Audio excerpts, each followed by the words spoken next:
Coming up on MCTV this week, how do two Monmouth College alumni interact with students on campus? And the several gifts students could give to that special someone. This week starts now.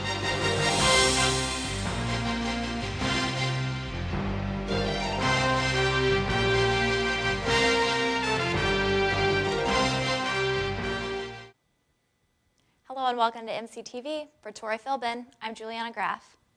Two alums returned to campus this week to improvise with some students. Last Monday, the improvisational theater group of Monmouth College hosted alumni Joe Bozick and Mike Fotis in Wells Theater. The show consisted of interactive skits with audience members.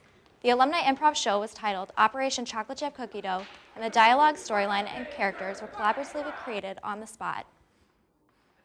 Improv could be a lot of fun, and everyone should try it on a certain level, because even if you aren't interested in performing, like, the skill set you get out of improv is really valuable in pretty much any profession, especially the idea of learning how to speak and act on your feet. The improvisational theater group of Monmouth College's next show is March 5th in Wells Theater. ASAP celebrated Valentine's Day a little early last week. Last Wednesday, ASAP After Hours had students making Valentine's Day cookies and cards to send through campus mail to that special someone. ASAP member Casey Shute created this event. It's just a fun process to get to go through all the things and think about what students are into and want to make and give to friends. Tomorrow at 9, ASAP presents a coffee house featuring Ebony Stewart in Scotland Yard. Students also had a chance to send some interesting Valentine's Day presents to send to that special someone on campus. Several student organizations congregated in the lower level of Stockdale for the duration of the week, selling some fun gifts to be delivered on Valentine's Day.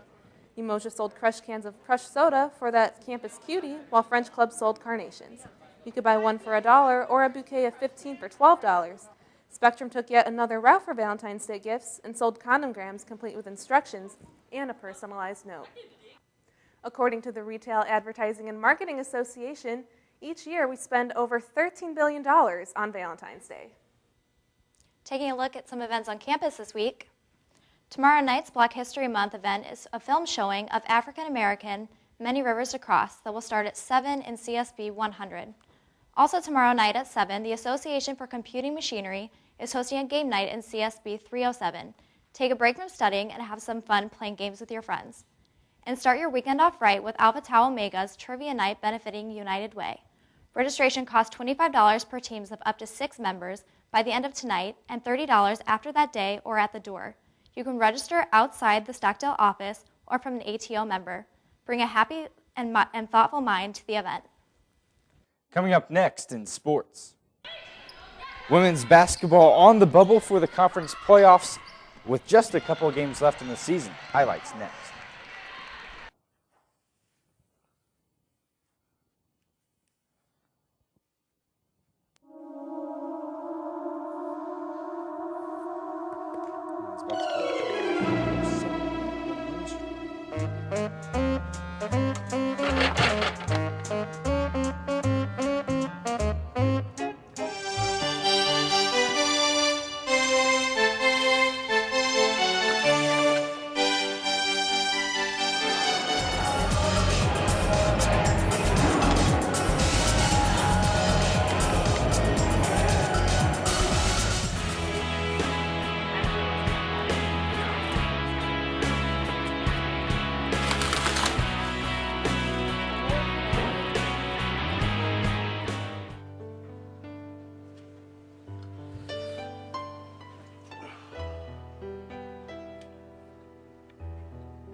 Women's basketball tried to defend their 7-game home win streak last Tuesday against Cornell College for their annual Pink Game. The Fighting Scots won the tip-off and opened up the scoring with this 2-point jumper by Kathleen Forrest. Cornell would answer with a flurry of threes to make it 28-12 with 8 minutes left in the half. Monmouth would fight back, however. Kathleen Forrest hitting another shot, this time a three, and Paige Nord got in on the action and drained a shot beyond the arc. The Scots would end up trailing Cornell at the half 44-32, and despite their best efforts, Monmouth falls to Cornell. We battled back. Problem was we got down too much too early in the game, and it was just kind of an insurmountable lead that they got. And every time we tried to battle back, we just fell a little bit short. The women's last game of the season will be on the road at Lawrence University on Saturday. The Monmouth College men's basketball team went head-to-head against conference opponent Cornell College. The Monmouth College men's basketball team took to the court on Wednesday against conference foe Cornell.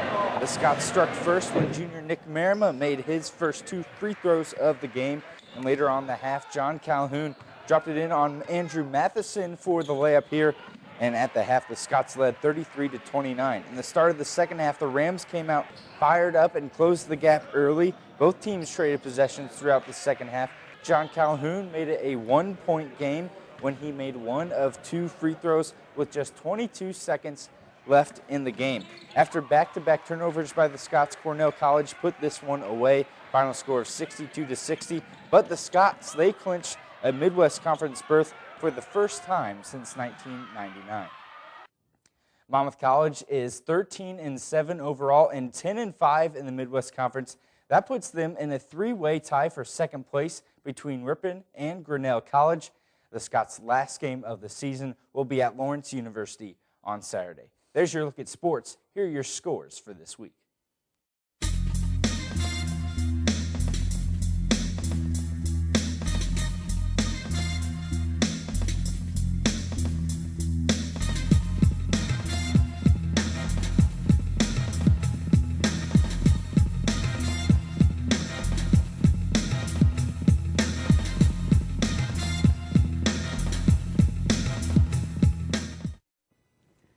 As we continue to look back at the first decade of MCTV, we hear from 2012 graduate Katherine Young.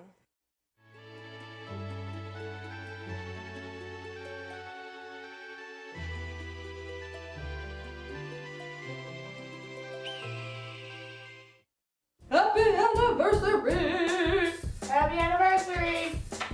Happy anniversary! Happy anniversary! Happy anniversary! Happy anniversary! Happy anniversary! That'll do it for MCTV this week. I'm David Beidel. I'm Juliana Graff. Make sure to tune in next week for a new edition. And I'm Tori Philbin. You can also check us out on the web at monmouthcollege.edu/MCTV. Thank you for watching, and we'll see you next time.